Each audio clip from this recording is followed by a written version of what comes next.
Back in early 1997, the halls of Apple's headquarters, they felt less like a tech campus and a lot more like a morgue. Seriously, the company was just bleeding out, its future hanging by a thread. Fast forward to the day, and it's one of the most powerful corporations on the entire planet. So this is the story of how they pulled off what might be the single greatest comeback in business history. And this number? This is where the story really kicks off.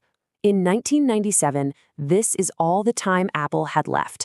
Just 90 days. 3 months of cash in the bank before total, complete, irreversible bankruptcy. Think about that for a second. If a miracle hadn't happened, the devices that literally define our modern world, the iPhone, the iPad, the Apple Watch, they just wouldn't exist. So the big question is, right, how does a company go from the absolute brink of extinction to becoming the first in history to be valued at $4 trillion? Well, the answer is a total masterclass in crisis management, incredible vision, and some absolutely ruthless decision-making. Okay, so to really get the comeback, you first have to understand the collapse. It's crucial. After co-founder Steve Jobs was forced out way back in 1985, Apple just completely lost its way. For a whole decade, it just drifted, trying to be everything to everyone, and in the end, it was nothing special to anyone. And the sheer scale of the failure here, it's just staggering. I mean, this wasn't just a bad quarter, this was a full-blown financial catastrophe. In the single fiscal year of 1996, Apple lost $816 million. Can you imagine? Cash was just pouring out of the company like a broken dam. And the result of all those losses? A complete and total collapse in the market. So in the early 90s, Apple had a pretty respectable 15% of the computer market. Not bad, but by 1996, that had absolutely cratered to a lethal 3%. They weren't just losing money at this point. They were becoming completely irrelevant.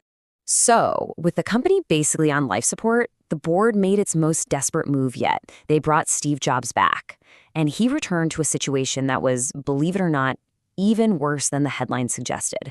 He knew he had to do something completely unthinkable just to stop the bleeding.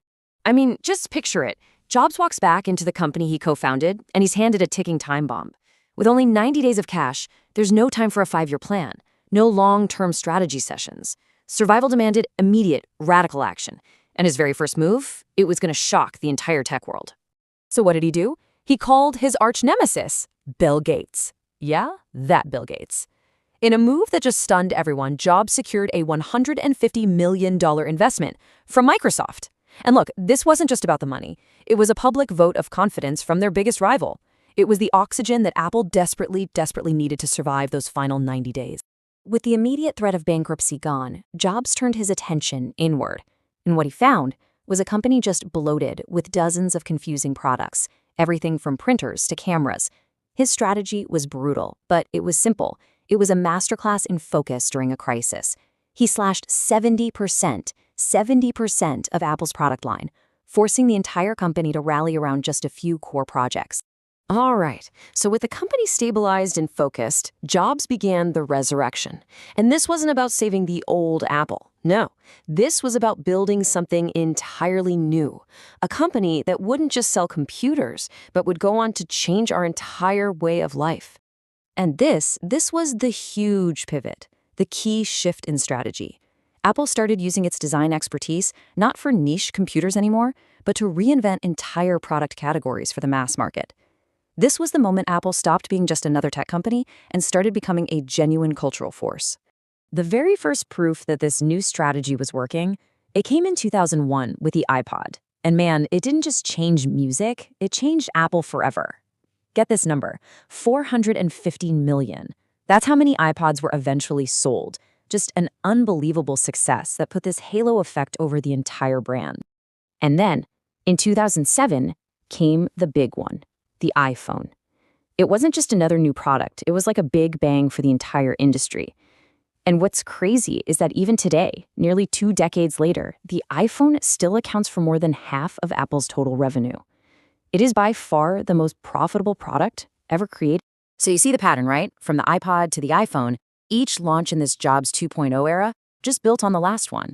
And it all culminated in 2011. That was the year that Apple, the company that was once just 90 days from death, officially surpassed ExxonMobil to become the most valuable company in the world. What a story. Now, after Steve Jobs' passing in 2011, a lot of people wondered if Apple's magic would just fade away. But his successor, Tim Cook, he didn't just maintain the legacy. Oh no, he scaled it into an economic empire unlike anything the world has ever seen before. You can think of it like this. If Jobs was the artist, the visionary, then Cook is the master architect of operations. He took the incredible products that Jobs created and built this inescapable and wildly profitable ecosystem all around them. To really understand the modern Apple, you gotta follow the money. Where is it really made? Hardware is still massive, of course. But look here, at services. We're talking the App Store, iCloud, Apple Music. That brings in over $25 billion every single quarter. And the profit margin, an astounding 70%. That right there, that's the engine of the new Apple. And all that massive services revenue, it's generated by this number. There are now over 2.35 billion, that's billion with a B, active Apple devices out there in the world. Every single one of them is a gateway into that high-margin services ecosystem. It's like a fortress that competitors find nearly impossible to breach. So you add it all up, the hit products, the insane operational efficiency, that services engine, and it all led to this milestone. In 2025, Apple became the first company in history to be valued at $4 trillion. I mean, it's a number so large, it's almost impossible to even comprehend. Let's try to put that $4 trillion into perspective, okay? The value of this one single company is roughly equal to the entire annual economic output, the GDP, of a global powerhouse like Germany. The whole country. It's just staggering. When you look back, it is just an unparalleled story of survival and reinvention. Think about the arc. From a 90-day countdown to total bankruptcy to making a deal with their greatest rival. From killing off most of their own products to creating the most successful product in the history of the world. You see, Apple didn't just survive its near-death experience, they used it as fuel. That crisis forced a level of focus and clarity that allowed them to reinvent not just their company, but our entire world. And that's the lesson they're carrying forward as they move into new frontiers like AI and spatial computing. And so that leaves us with a final thought here. Given their history, their insane resources, and that locked-in ecosystem, the debate is no longer about Apple's survival. The real question is this. After pulling off the greatest comeback of all time, has Apple built an empire that is simply too powerful to ever fall?